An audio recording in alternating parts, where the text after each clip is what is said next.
Ya, Shalom. Ini Pak Iya, Pak SOP ini Selamat. juga dulu mantan Ya, Islam ya, Pak? kita pernah satu tim dulu ya. Sungguh Aku hanya nekat yang ngucapin nyata selamat ya, aja Pak, deh.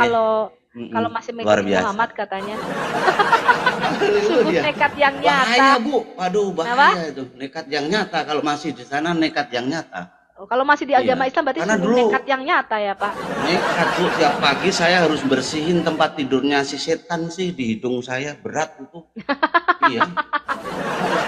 Kemarin ada orang Muslim naik ke komanya Bang Edis, perempuan marah-marah, Pak. Katanya, "Gua setan Saya nggak kenal sama lihat. Bang Saya Edis." lihat itu. Biasa lihat. Dulu Pak Kayak udah rambutnya kayak gembel gitu. Pak Slamet Iya. Riyadi kan? Pak Mm-mm. Slamet dulu waktu masih Islam itu sering ini nggak ngebersihin lubang hidung nggak? Tiap pagi Bu harus itu. Tiap pagi harus. Wajib Tapi Bapak hukumnya. tahu Iya. kenapa harus ngebersihin lubang hidung waktu Ya itu? tahu Bu, wong saya pernah di sana. Itu banyak setan tidur di hidung Bu. Ngeri Oh. banget itu. Tapi dulu Pak Slamet percaya itu ada setan di lubang hidung. Ya percaya Bu, jenggot saja saya percaya nih kalau malaikatnya Coba banyak, Pak tunjukin bidadari jenggotnya banyak Pak. gitu.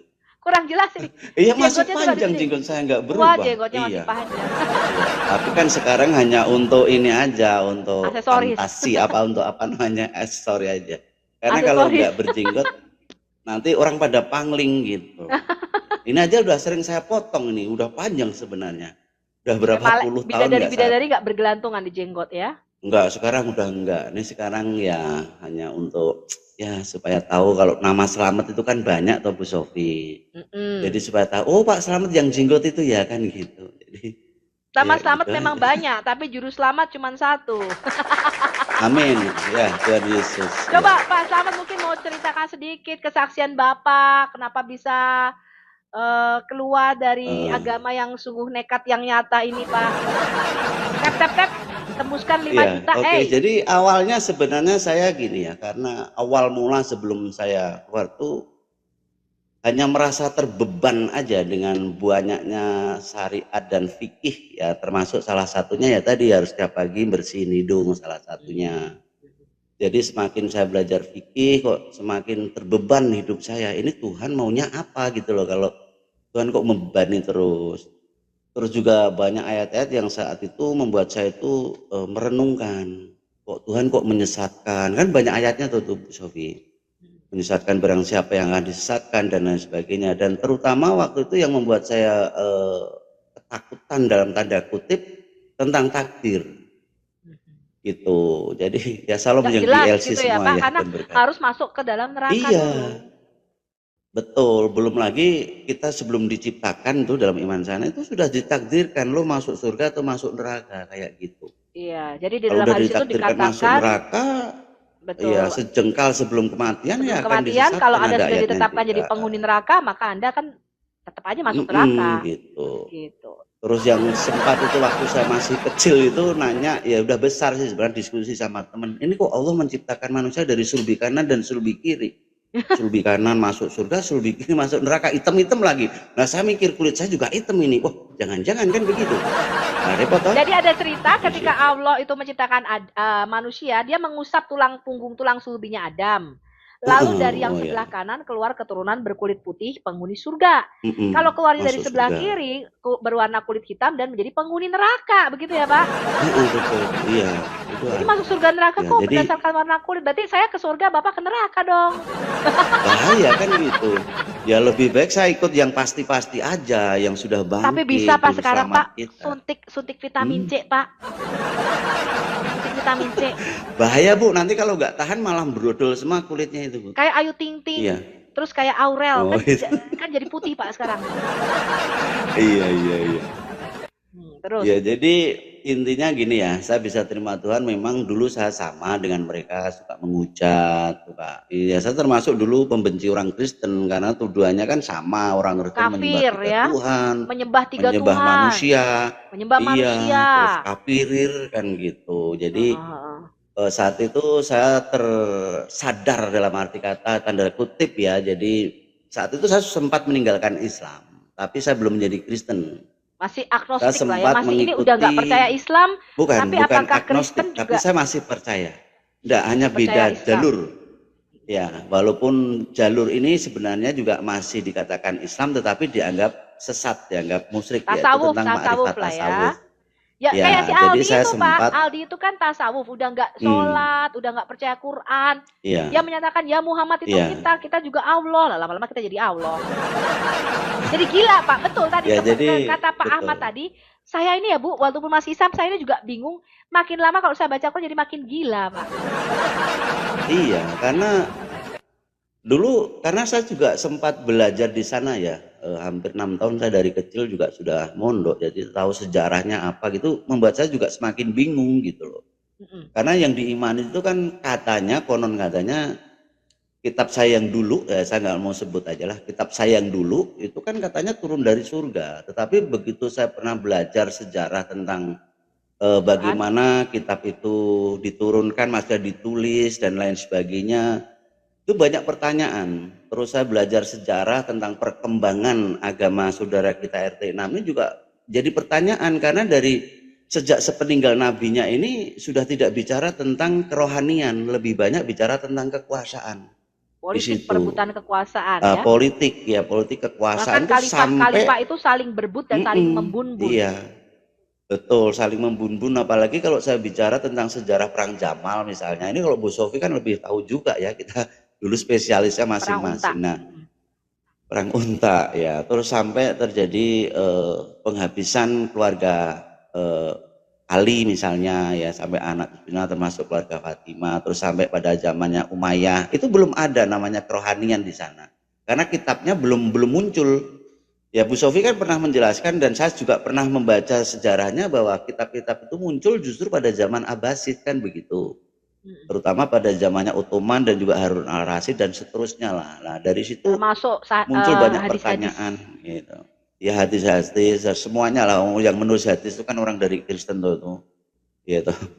Jadi munculnya seperti itu, dari sejarah seperti itu saya berpikir bagaimana para penulis ini jaraknya ratusan tahun dari yang ditulis gitu loh, dari si tokoh begitu. Itu menjadi pergumulan saat itu saya. Ya, walaupun saya di sana sempat mengajar juga, walaupun hanya tingkat musola lah, kampung lah ya kan gitu. Dipercaya tiap hari kalau ada orang hajatan mendoakan ya kan, dan Guru doanya ngaji tapi juga sama dulu Pak Slamet. semua. Dulu Pak Slamet guru ngaji. Iya, iya, untuk lingkungan saya gitu. Nah, jadi intinya waktu itu terus saya mengalami, nggak tahu ya, kok saya menjalani agama kok begitu berat gitu loh. Saat saya nggak melakukan ini ancamannya ini, meninggalkan sholat ini ancamannya ini. Jadi semakin terbeban. Intinya di situ ya, singkat ceritanya terus saya ketemu temen ya yang di daerah Demak ini bicara tentang makrifat di situ. Nah, terus saya akhirnya setelah saya tahu makrifat, saya tinggalkan itu semua, karena dalam ajaran makrifat tasawuf ini bicara tentang sholat itu artinya doa. Doa nggak bisa dibatasi waktunya, kapan dan lain sebagainya, karena itu urusan dengan sang khalik kan begitu. Dan tidak perlu memakai ritual-ritual yang harus begini, begono, jengkang-jengking lah misalnya kayak gitu, enggak gitu. Jadi dalam ajaran makrifat itu lebih mengarah kepada ketenangan batin, intinya seperti itu. Nah, yang paling membedakan adalah dalam makrifat ini percaya bahwa ada roh gitu. Bahwa manusia itu bisa manunggaling kawula Gusti, Gusti kawula. Artinya manusia itu bisa manunggal seperti itu. Nah, ternyata setelah saya masuk ke situ, saya sudah mulai agak dijauhin ya teman-teman, terus sudah nggak boleh mimpin sholat, nggak boleh jadi imam, nggak boleh khotbah, nggak boleh. Pokoknya udah mulai tersingkirkan. Terus singkat cerita saya pernah mengalami ya, ini kalau yang udah lihat kesaksian saya pernah mengalami yang namanya ya jatuh dalam kehidupan ya, karena dulu saya kan seorang pelayar ya, kerja di pelayaran, saya juga pernah jadi nahkoda, pernah jadi kepala KKM dan lain sebagainya. Nah, itu saya terjadi satu masalah dengan orang Vietnam ya waktu itu. Terus dari situlah saat saya dalam titik nadir itu, waktu itu saya masih berdoa untuk Tuhan saya yang dulu, tetapi nggak ada jawaban. Nah, barulah saya kenal seorang hamba Tuhan, saya diberi kitab, intinya kayak gitu. Ya, waktu itu saya belum bisa terima, tetapi ada satu titik kesadaran di mana secara apa ya, secara hati nurani saya sendiri, saya katakan dalam tanda kutip, saya ingin tahu. Nah, saya melakukan perbandingan hampir 3 tahun membedakan lah antara kitab saya yang dulu dan yang sekarang seperti itu. Nah, karena saya masih kental dengan makrifat saya ingin tahu manusia itu diciptakan seperti apa sih? Apakah hanya sekedar dari setetes air mani yang hina? Kan begitu. Terus apakah manusia itu benar-benar diciptakan dari sulbi kanan, sulbi kiri, dan lain sebagainya. Nah, waktu saya udah merenungkan untuk saya ingin tahu kalau Alkitab yang saya baca ini yang diberikan oleh seorang hamba Tuhan, saya waktu itu hanya doa gini, kalau Alkitab ini benar-benar firman dari yang menciptakan saya, itu bahasa saya dulu gitu, ya, atau Tuhan yang menciptakan saya akan menemukan kebenaran. Tapi kalau ini hanya kitab atau buku biasa, ya saya yakin nggak ada menemukan apa-apa. Padahal waktu itu saya udah baca Alkitab tuh nggak tahu sudah khatam berapa kali ya, tapi karena hanya untuk teman tidur. Jujur karena saya dulu dalam lembah kekelaman, jadi Alkitab tuh cari bacaan di dalam itu sulit. Dan salah satu bacaan saya yang paling favorit ya memang Alkitab karena ceritanya bagus banget itu. Kan begitu, kisah raja-raja apa gitu. Tapi hanya sekedar bacaan. Nah, timbul satu pertanyaan karena saat itu saya sudah semacam orang putus asa ya, hidup segan mati tak mau. Bahkan saya sempat tantang Tuhan Yesus, Yesus kalau kamu Tuhan, beri saya satu tanda. Malam ini saya bisa tidur nyenyak, bangun saya tidak marah-marah, saya percaya. Karena saat itu saya udah mengerikan dalam lingkup lembah hitam ini, lembah kekelaman ini. Saya sangat ganas. Orang udah tahu lah ya kisah saya, nggak perlu diungkap ya. Nah dari situ saya ada perubahan. Saya ada kedamaian. Tapi itu belum cukup bagi saya. Terus akhirnya puncaknya ya saya ingin tahu firman Tuhan. Jadi doa saya cuma bilang gini. Kalau kitab yang saya pegang ini ada firman Tuhan dari yang menciptakan saya akan menemukan kebenaran. Begitu saya baca tentang penciptaan manusia, di situ saya nangis. Itu yang saya cari. Ternyata manusia itu diciptakan segambar serupa, artinya memiliki moral, entes, dan semuanya. Dan ada tiupan atau nafas dari sang pencipta itu sendiri. Nah, itu yang saya renungkan. Ini yang saya cari, intinya gitu. Ya, tapi bukan karena saya hebat, enggak. Saya yakin Tuhan sudah pilih saya, cuman Tuhan izinkan saya berkelana dulu. Nah akhirnya saya bicara tentang dalam diri saya, terus apa makna manunggaling kaulo Gusti Gusti kaulo. Ternyata juga Alkitab yang memberikan jawaban bahwa manusia yang sudah lahir baru ya menjadi manusia baru sehingga ada Roh Kudus ya, Roh Allah itu sendiri yang memimpin bisa manunggal sehingga kita baru bisa mengerti tujuan hidup kita itu apa sih, kita diciptakan itu untuk apa sih. Dan akhirnya nanti kita kemana gitu. Makanya tadi saya sepakat dengan Bu Sofi, iman kekristenan bukan bicara agama. Ini sering saya sampaikan, iman kekristenan bicara tentang relasi, tentang hubungan dengan Sang Khalik. Dan bukan hanya bicara tentang surga neraka, tetapi bicara tentang kerajaan Tuhan, tentang kerajaan surga. Nah itu yang membuat saya penuh kedamaian. Artinya, oh saya tahu makna hidup saya berarti untuk Tuhan. Tuhan menciptakan kita untuk menjadi berkat. Bukan untuk menjadi orang-orang yang nyalahin sana, nyalahin sini. Gitu. Jadi ajaran Tuhan Yesus itu hanya satu sebenarnya ajaran Yesus itu. Kasih. Jadi kita anak-anak Tuhan itu harus memiliki belas kasihan. Ya kalau saya berapologet keras bukan saya membenci mereka. Yang saya benci kata-katanya, ajarannya. Tapi saya mencintai jiwa mereka, mengasihi jiwa mereka. Supaya mereka juga mengenal jalan keselamatan dan bahkan mengerti keselamatan itu di mana. Karena dulu saya udah belajar ya bahwa setiap hari saya harus minta jalan yang lurus. Ihdinas siratal mustaqim, tiap hari 17 kali minimal. Belum lagi di yang sunah-sunahnya. Dan saat itu saya juga sempat menemukan atau membaca di dalam Az-Zukhruf 43 ya, Az-Zukhruf itu surat 43 ayat 61 sampai 63. Itu sempat saya renungkan waktu saya masih di sana. Tapi setiap kali saya diskusi dengan teman, dimarahin. Padahal di situ ketemu jawaban hadzas siratal mustaqim. Apa itu? Inilah jalan yang lurus. Ternyata hanya bertakwa dan taat pada Isa kalau di sana. Gitu. Dan bahkan banyak sekali ayat-ayat. Makanya saya pernah ketemu dengan seorang orang yang juga belajar lebih jauh. Sebenarnya Muhammad pada awalnya memang mengajarkan untuk menyembah Tuhan atau Allah Abraham, Ishak dan Yakub. Makanya sempat mengatakan bahwa Tuhanmu dan Tuhanku satu. Nah, tapi ternyata setelah sepeninggal Nabi Muhammad, nabinya saudara kita Muslim, kenapa orang dipalingkan lagi kembali menyembah Tuhan negeri Mekah, pemilik rumah Ka'bah, An-Naml 91 misalnya, termasuk surat Al-Quraish. Itu sempat saya renungkan saat itu. Jadi kalau misalnya ketiga agama ini bersaudara, agama samawi orang mengatakan, kenapa ada banyak begitu perbedaan, terutama tentang hukum Taurat misalnya, ya. Mereka saudara kita selalu mengatakan, wah orang Kristen ini sudah melanggar hukum Taurat, babi dimakan. Tapi mereka unta dimakan. Padahal itu sama-sama tidak kosher, tidak halal kan begitu. Belum lagi dalam hukum Taurat kita harus mengasihi, ya toh. Kita nggak boleh membun-bun, ya nggak boleh mengingini, ya toh. Dan tapi di sana boleh mengingini. Dan bahkan dalam penyebarannya kalau kita belajar sejarahnya, ya harus dengan pedang, kan begitu. Kalau orang tidak mengucapkan kalimat itu, ya Harus urusannya diperangi. ya itu tadi. Nah, dihabisin kecuali mau membayar jizyah atau ya denda lah, istilahnya upeti lah. Loh itu sejarahnya begitu, saya tidak mengada-ada. Kalau orang yang pernah belajar di sana paham. Betul ya Bu Sofia? Betul. Itu. Nah, jadi puncaknya saat itu setelah saya merenungkan, saya sempat menulis buku juga. Perbedaan antara kitab saya yang dulu dan kitab yang saya imani sekarang ternyata berbeda jauh. Terutama misalnya kisah Abraham. Pak, supaya bisa dibeli nih sama pemirsa-pemirsa. Belum diorbitkan, Bu. Oh, belum diterbitkan. Belum bisa. Ya, belum. Karena saya sudah sampaikan, wah ini sangat, nanti kalau diterbitkan bisa memecah belah bangsa katanya. Ya, jadi buku yang saya tulis itu bisa membuat murtad. Satu, ya tentang perbedaan Abraham dan Ibrahim, dan perbedaan tentang Yesus dan Isa.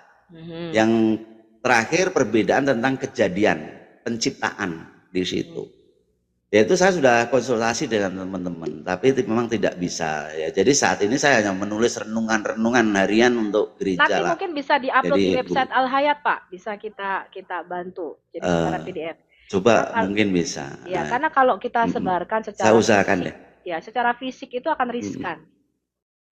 Resiko. Ya, pertama, jadi perlu biaya juga yang banyak Pak Slamet, perlu biaya. Betul sekali. Ya. Cuman karena saat ini saya kesibukannya kan lebih ke arah ini ya, anak-anak yatim. Jadi fokus saya memang dalam pelayanan. Jadi tentang tulisan ini saya juga sempat seperti ditegur, apa sih tujuanku menulis, apakah untuk kemuliaan Tuhan, apa hanya untuk diri sendiri, kan begitu. Jadi waktu itu kan saya sempat ngotot saya gini, aduh kenapa ini nggak bisa terbit, kalau ini bisa terbit heboh istilahnya gitu. Ternyata saya ada kesombongan. Ya, jadi memang dalam buku yang saya tulis itu semua referensinya ada dari kitab saya yang dulu maupun kitab saya yang sekarang. Betul. Tapi nah, ternyata ada resiko di situ Pak. Nanti Bapak tetap bisa ada resiko. Geruduk Pak. Terus ya singkat cerita setelah saya menerima Tuhan saat itu, ya terus hidup saya memang saya untuk Tuhan. Makanya waktu itu saya ada satu nazar kalau orang bilang, atau janji sama Tuhan dalam lembah kekelaman itu ya. Karena saya dulu kan memang sempat lama ya, karena mengikut Tuhan sampai berapa tahun saya di dalam itu ya, hampir 7 tahun itu. Kalau Pak MKC lebih dari saya ya, itu. Nah jadi dalam hidup saya janji sama Tuhan, kalau memang Tuhan mau pakai saya, ya semua harta milik saya untuk Tuhan, ibaratnya gitu, termasuk hidup saya gitu.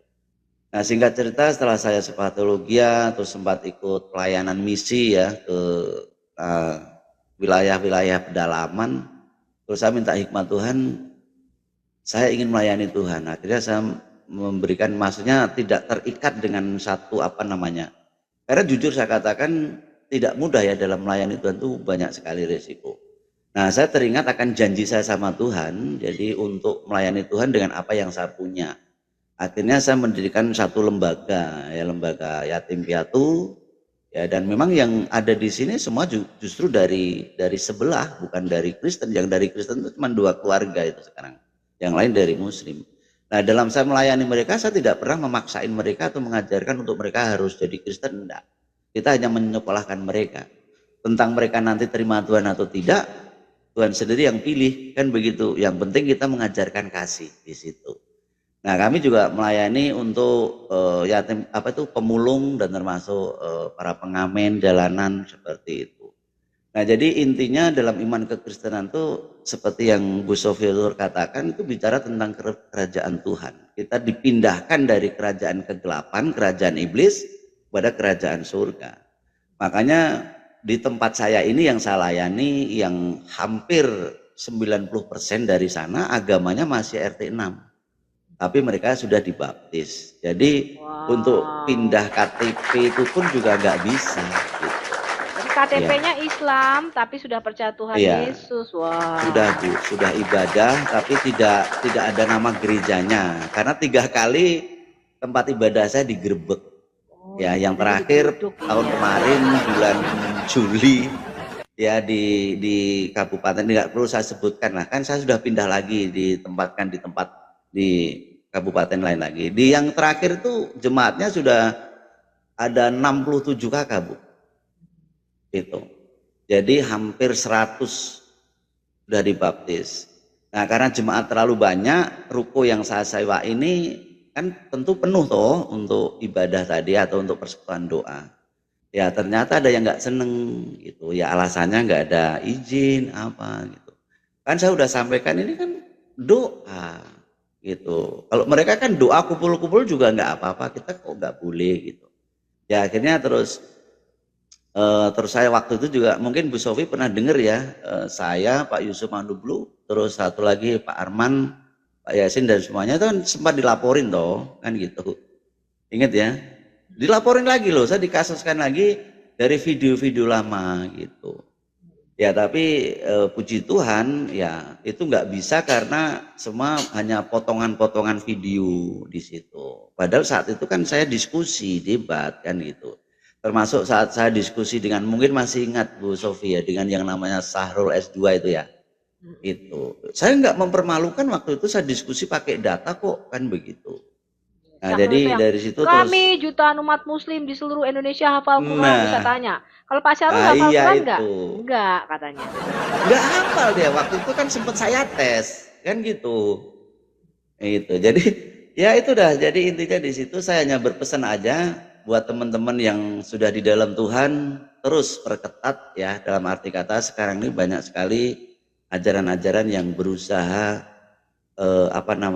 menjatuhkan kekristenan, dalam arti kata seteru salib ya, itu ada ayatnya ya, bahwa seteru salib itu toh ujungnya nanti kebinasaan. Nah, oleh sebab itu saya juga mengucapkan semangat buat semua apologet. Saya sendiri sebenarnya juga masih berapologet, tetapi saya lebih ke pengajaran karena sudah 3 kali di laporan ya. Dulu kan pernah satu tim dengan Bu Sofi ya, waktu di Geruduk. Karena nama saya, muka saya ini orang sudah hafal. Jadi nyari itu gampang gitu. Makanya saya kalau kepleset sedikit sudah ada yang ngerekam, repot gitu loh. Dan saya sering ketemu dengan mereka, orang-orang yang pernah nonton YouTube saya, ya kan. Terus saya paling tanya, loh salah saya di mana, kan begitu. Apa yang saya sampaikan kan ada di ayat kalian. Bang Edis pun kan sampai gitu. Mau dilaporin ke Belanda nih, pasangin putus asanya mereka nggak bisa di Indonesia, jadi ke Belanda ini Pak. Iya. Mahkamah internasionalnya bingung. Ya mau gimana? Apa yang Bang Edis sampaikan? Gimana hukumnya itu? Ya karena Bang Edis mengatakan bahwa setan bermalam di lubang hidung muslim. Waduh, kan repot. Itu kan ada ayatnya tuh Bu, ada dalam hadisnya, itu sahih lagi kan gitu. Jadi banyak hal yang memang perlu kita edukasikan buat teman-teman supaya teruslah. Jadi berapologet itu memang itu amanat juga ya, yang penting dengan lemah lembut kan gitu. Karena bicara tentang amanat agung itu bukan hanya mandat dari Yesus dan dari Rasul Paulus. Iya, betul. Hendaklah kamu setiap saat berapologet, ya, memberikan pertanggungjawaban atas iman dan pengharapan yang ada pada kamu, dan siap sedialah setiap waktu memberikan jawaban kepada mereka. Yes. Nah, jadi memang penting ya. Jadi saya sempat ditanya juga, kenapa sih sekarang orang Kristen berani ngelawan gitu? Loh, bukan ngelawan, dari dulu sudah. Karena kita berani bersuara ya Pak ya. Nah, berani bersuara gitu. Ya ini kan cara Tuhan dengan adanya media sosial. Dulu kan kekristenan ditekan diem, diingklo, ya. Ibadah dibubarin, ibadah diusir, dibubarin. Iya. Ya, jadi sebenarnya bukan kami yang memulai dari sana, saya dulu juga sempat di sana. Jadi bahkan kitabnya mengatakan kita itu orang-orang kafir, orang-orang terlaknat, terkutuk dan lain sebagainya. Tapi menjadi pertanyaan, benar nggak kan begitu? Nah, saat kita diberikan akal budi, pikiran yang benar kan harus mau mencari kebenaran. Karena kebenaran itu nanti yang memerdekakan. Betul. Tapi kalau kita sudah menutup itu, terus hanya sami'na wa atona, ya repot kan gitu. Karena ini bicara tentang keselamatan tuh nggak main-main. Itu yang pernah saya renungkan. Bagi setiap siapapun yang percaya terhadap kekekalan atau hidup kekal setelah kematian di dunia, itu harus menjadi perenungan. Ada nggak jaminan untuk benar-benar nanti kita setelah mati itu kita menikmati hidup kekal di dalam damai sejahtera? Di situ. Dan pasti mengikuti atau Yesus istilahnya ada salib, itu ada harga yang harus dibayar. Nah, ya, Pak? betul. Pasti akan dimusuhi Itu keluarga. betul. Kan banyak teman-teman saya murtad Pasti. itu memang sampai sekarang pun mungkin dengan keluarganya hampir tidak bisa berhubungan kembali atau tidak bisa bertemu kembali.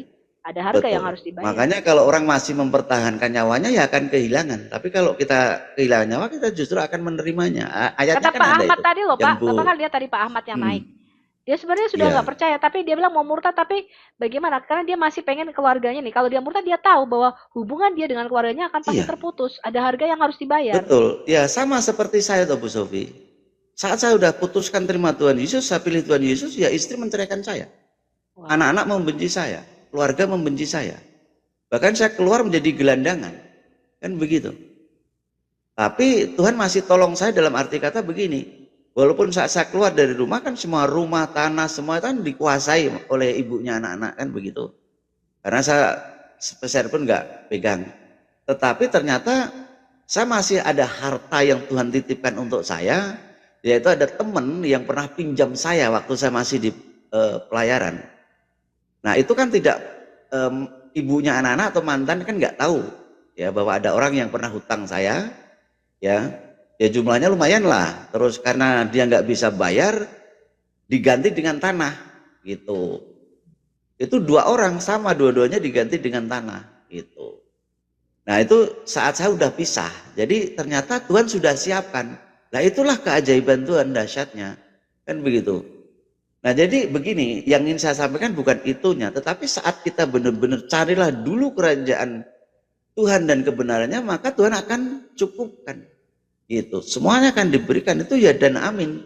Cuman yang menjadi persoalan saat kita mau mengikut Kristus sudah takut pikul salib dulu, wah repot. Karena memang bahaya ngikut Kristus tuh, jangan dibilang, oh ikut Gusti Yesus enak yo, seneng gini-gini. Enggak, salibnya berat. Kecuali yang memang dari keluarga Kristen sih adem-adem aja. Di masyarakat mungkin nggak begitu dimusuhin. Coba kalau yang dulunya dari kegelapan masuk terang, berat itu. Sampai dikejar-kejar, orang-orang dalam ya, kegelapan itu. Pak? Iya. Loh saya itu selama hidup ngikut Tuhan tuh sama Bu. Pindah-pindah rumah terus saya. Berapa kali saya pindah rumah. Berapa kali kota yang sudah saya singgahi. Itu fakta. Apakah itu saya sedih? Susah? Enggak. Ada sukacita. Terlebih kalau saya diizinkan Tuhan pindah ke satu tempat, pasti di situ ada pertobatan. Berarti Tuhan kirimkan saya ke tempat itu. Seperti itu. Jadi mengikut Tuhan itu tetap ada sukacita.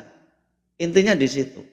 Mungkin kalau kita bicara secara duniawi, ya mungkin kita nggak bisa bangga, ya karena saya ngikut Tuhan bukan tambah kaya. Ini mohon maaf ya dalam tanda kutip. Tambah turun. Kayak saya tambah juga turun. Meninggalkan semuanya. Ya.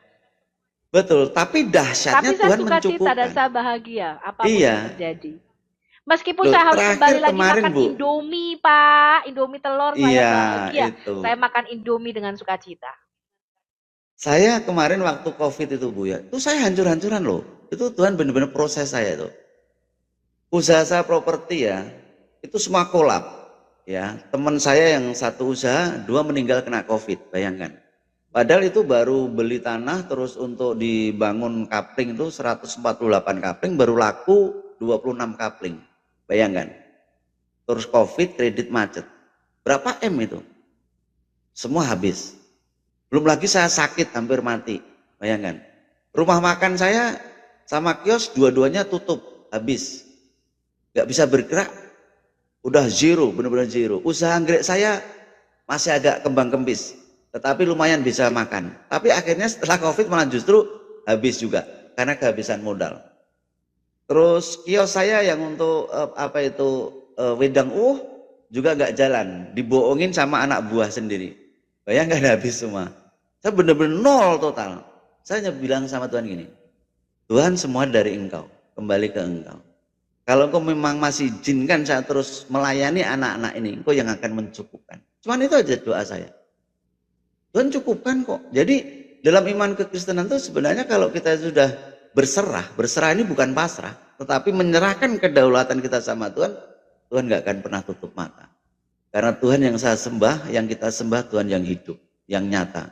Bukan Tuhan yang angan-angan yang jauh di sana, yang nggak pernah menyatakan dirinya. Nah ini, iya, ya. Jadi mungkin itu ya Bu Sofi ya. Makasih banget sudah diizinkan. Mungkin ada lagi pertanyaan sebelum saya turun. Bentar lagi ini saya mau nganter anak. Ya, itu aja sih Pak. Selamat melayani juga. Pasti Bapak akan dipakai Tuhan di jalur yang memang. Puji Tuhan. Ya. Dan saya bersyukur ya, kesaksian dikit lagi. Dulu anak-anak saya yang membenci saya, yang mengatakan murtad, intip neraka, sudah 2 bertobat. Yang 1 belum. Kasih tepuk tangan nih. 6 bersaudara saya. Tinggal istrinya ya Pak, kita menantikan istri Bapak kembali. Ya. Kalau istri sudah ikut orang lain Bu, sudah nikah dengan yang lain Bu. Jadi saya nggak bisa berharap, tapi saya tetap mendoakan satu ketika Tuhan buka hatinya. Jadi saya sudah mengampuni, mendoakan yang terbaik. Amin. Dan saudara saya dulu yang sangat membenci saya yang terakhir yang di Jepara itu, 1 keluarga plus anaknya sudah dibaptis. Wow. Jadi saudara saya sudah 3 keluarga, tinggal 2 yang belum. Doain aja. Amin. Jadi itu yang menjadi pergumulan saya. Setiap malam saya menangis di hadapan Tuhan. Kenapa Tuhan?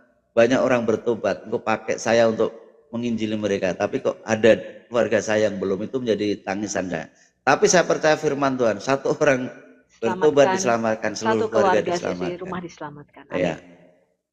Amin. Oke, jadi layanilah sesama kita dengan kasih ya, karena penginjilan yang paling dahsyat. Tetap pikul salib dengan sukacita Pak. Iya, tetap pikul salib. Pikul salib ke Golgota. Haleluya. Amin. Yes. Haleluya. Walaupun kita pikul salib iblis sudah dikalahkan Bu. Ya, karena iblis sudah dikalahkan oleh darah Yesus. Yes, amin. Saya mau ikut Yesus selamanya. Itu lagu itu membuat saya nangis. Apalagi saya tahu kisahnya tentang. Bisa nyanyi Pak Slamet yang terakhir sebelum Bapak turun. Aduh, saya nggak bawa laptop Bu ini. Alah, nggak usah pakai laptop Pak. Apa lagu yang kesukaan yang nyanyi apa? Yang ini yang jadi ini, yang jadi. Pakai Google semua aja. Saya suka sih, cuman semua saya tahu ya. Kalau saya tuh kalau nyanyi itu kayak Valentino Rossi Bu. Waduh, Valentino. Suka balapan Bu. Terus suara saya tuh jelek banget di situ ya. Kalau sama juga nih Pak, kalau nyanyi antara nada sama kita balapan. Musiknya kemana, kitanya kemana. Apa ya, saya ada ciptaan lagu sendiri aja yang saya nyanyiin ya. Oh, ini lagu ciptaan sendiri. Ya kalau salah nadanya kita nggak tahu lah ya Pak ya, kalau ciptaan. Ya. Nadanya nanti bisa pakai perahu layar ya. Ini syairnya saya yang buat, dan ini Bu Hana ya, si Sana itu. Bu Hana udah nyanyiin juga. Ya kita dengerin. Jadi ya ini lagunya si ciptaan Pak Slamet. Silakan. Yo konco podo tobato ngati-ati yoro jenenge dosa kang iso gawe urip soro ing akhir jaman ke nandang bencana. Ayo ndang rene ndang tobat piak piuk piak kiamat wis cedhak ora jemu-jemu Gusti Yesus nunggu panebuse kanggo uripmu.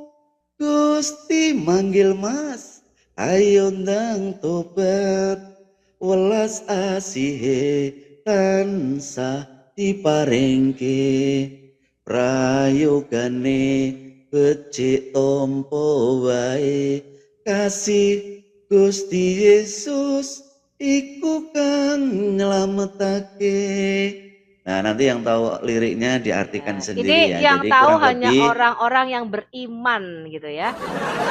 betul. Jadi yang bisa mengerti hanya orang yang beriman. kalau diartikan begini, jadi mari teman kita bertobat, berhati-hati dengan yang namanya dosa. Ya, karena dosa itu yang bisa membuat hidup sengsara. Di akhir zaman itu akan banyak bencana. Ya, itu. Ya, ini udah terbukti nih ya, banyak bencana toh. Ya. Ayo ndang rene ndang tobat, artinya mari ke sini segera bertobat. Amin. Ya, terus kiamat wis cedak, artinya itu kiamat ini udah deket ini. Ya, memang kita nggak tahu waktunya, terutama kiamat pribadi kan nggak tahu toh. Iya enggak? Hari ini orang lagi seneng-seneng bisa juga sudah dipanggil kan begitu. Betul. Ya makanya tadi pesan sama Pak siapa tadi bener, hidup kita kan nggak tahu sampai kapan. Nah terus orang jemu-jemu Gusti Yesus nunggu. Jadi Tuhan Yesus tuh nggak bosan-bosannya menunggu, ya.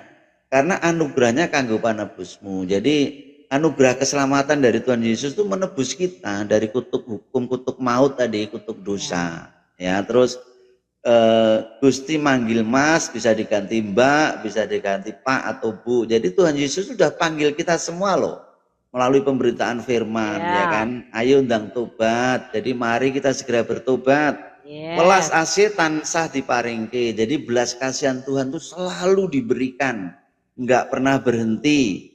Prayogane becik tompo wae. Artinya ya sebaiknya, alangkah baiknya, seyugyanya ya segera terima. Kasih Gusti Yesus iku kang nyelametake. Jadi hanya kasih dari Tuhan Yesus, karya Kristus itulah yang bisa menyelamatkan kita. Itu artinya begitu. Amin. Ya, masih ada beberapa lagu yang saya buat liriknya saja, tapi ya kalau itu musiknya bisa dibikin pakai AI itu loh Pak. Sampai sekarang bagus-bagus dibikin pakai AI. Iya. Tapi saya tuh agak gaptek kok Bu Sofi. Jadi makanya ya agak ini ya. Saya kalau buat sesuatu anak saya yang ngajarin. Gitu. Iya, iya. Ya, yang penting Bapak, saya percaya anaknya udah 2 bertobat, tinggal kita menunggu lagi pasti Amin. Pak, pasti diselamatkan ya. Doa kita kita bisa berkumpul nanti di dunia akan datang menjadi ciptaan baru, manusia baru kita bisa bersama keluarga kita, tidak ada yang terpisah, tidak ada yang masuk neraka, tidak semuanya kita akan berkumpul di dalam dunia yang lebih baik, menjadi manusia yang baru seperti Amin. Yesus, menjadi anak Allah, ciptaan yang baru. Begitu ya Pak, selamat ya. Tapi Shalom. Yang belum bertobat itu sekarang udah nggak pakai cadar Bu. Sudah nggak pakai kerudung. Yang belum bertobat anak saya yang satu. Oh, udah nggak pakai cadaran. Maksudnya dia sudah nggak fanatik kayak dulu. Ya. Mungkin dia sadar walaupun Pak, belum terima Tuhan Yesus. Karena jilbab itu kan mungkin seragam boker Pak ya dulu. Dipakai saudara untuk nutupin waktu dia lagi waktu itu saya kan cuma bilang begini, kamu itu cantik ngapain hanya kelihatan mata atau sayangku, tak gitu ya. Oh, dia tuh gitu, sampai cadaran gitu ya Pak? Seperti itu. Iya Bu. Jadi terus budaya kita itu lebih baik daripada budaya di sana. Terus saya berikan ayat-ayat itu tadi yang Bu Sofi katakan, ya kan itu ada toh. Tak suruh baca sendiri, Bapak nggak akan ngajarin kamu. Ini aja referensinya, ayat-ayatnya. Terus bagaimana ayat berkerudung itu atau berhijab itu, ini loh ayatnya. Ya itu kan dari siapa Umar toh, nasihat Umar. Umar tuh nasihatnya masuk dalam Bu Sofi tahu ya itu ya, nanti bisa dibahas yang lain. Karena saya saat ini sudah agak sedikit malas ya membahas kitab sana. Karena saya sudah berapa kali dilaporin. Padahal itu ada di ayatnya gitu loh. Ya, tapi itu untuk keluarga saya sendiri. Keluarga saya selalu saya berikan ayat-ayat. Ini loh, kamu baca sendiri. Saya nggak ngomong kok gitu. Nggak ngomong asal ngomong gitu loh. Jadi bahkan cadar atau kerudung itu sebelum Islam ada sudah ada di bahkan Kristen-Kristen Koptik ya. Pada zaman saya juga punya tuh kan kerudung. Gitu. Mau lihat saya pakai kerudung. Oh. Ya, sudah pernah lihat Bu. Saya juga masih sering pakai peci, pakai belangkon. Kemarin saya dimarahin loh di Kumal saya. Hei, wong Kristen nganggo belangkon gitu. Oh. Sini katanya. Itu kan bukan budaya Kristen ya. Saya bilang ini budaya Jawa, saya orang Jawa ya. Apakah iya, jadi ini belangkon ya, miliknya Pak, orang Fendi, orang Aceh nggak boleh gitu. Pakai Aceh kan lucu. Lah iya. Nah makanya kan saya jawab belangkon ini budaya Jawa. Sebelum agamamu ada ini sudah ada. Kakek buyut ini orang Jawa asli loh. Loh kalau di Indonesia kan kakek buyut saya kan orang Jawa asli toh Bu. Kan gitu. Bahkan karena masih punya gelar apa. Gitu. Orang Jawa ini diislamkan Pak. Oh iya betul itu masalahnya. Kalau tahu ya, tambah banyak lagi yang murtad ini Pak ya. Iya. Belum lagi nanti kalau kita lihat tentang genosida ini ya, Bupati Pengging, itu tercatat ya, ada. Itu bahkan sampai istrinya itu yang masih hamil pun dibon-bon, dibun-bun. Belum pernah dengar kalau itu saya. Belum ya, ada pernah banyak ya? sejarah-sejarah Ya, yang mungkin nggak diceritakan ya waktu kita ya, di sekolah. itu tercatat dalam kisah-kisah dari para pengikut Siti Jenar, termasuk pengikut Bupati Pengging, ada itu. Makanya kalau hal yang kayak gitu diungkap sulit, Bu. Itu. Tapi itu bener-bener. Sejarah. Jadi ya. Sejarah yang disembunyikan. Karena sejarah ini mohon maaf ya, bicara tentang sunan-sunan atau wali-wali itu sudah banyak di ini gitu. Tahulah maksudnya ya. Udah banyak di putar balikkan atau enggak sesuai fakta sejarah.